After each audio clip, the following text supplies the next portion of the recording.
CID seize చేస్తున్న ఆస్తి నువ్వు కుట్రకోణంతో నీ పేరిట మార్చుకున్నావు. 2023 సంవత్సరంలో దాన్ని విజయవాడ వాళ్ళకి సుబ్బారెడ్డి అనే వాళ్ళ కుటుంబ సభ్యులకు అమ్మేశావు. అంటే ఇక్కడ ఏంటి అర్థం?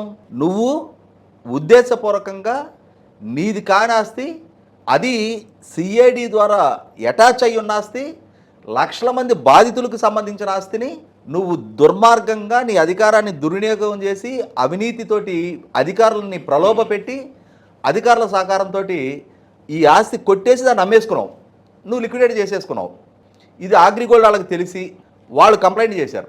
కంప్లైంట్ చేస్తే వీళ్ళ అధికారం వీళ్ళ చేతిలో ఉన్న వ్యవస్థల వల్ల దాన్ని బయటికి రానిలే.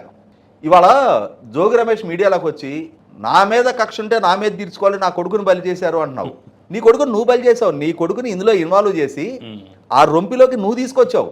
నీ కక్కుర్తికి నీ దుర్బుద్ధికి నువ్వు పరాయాస్తులు కొట్టేయడానికి నీ కొడుకు పేరాటం పెట్టి నీ కొడుకుని వాళ్ళ నువ్వు బాధ్యుని చేసావు.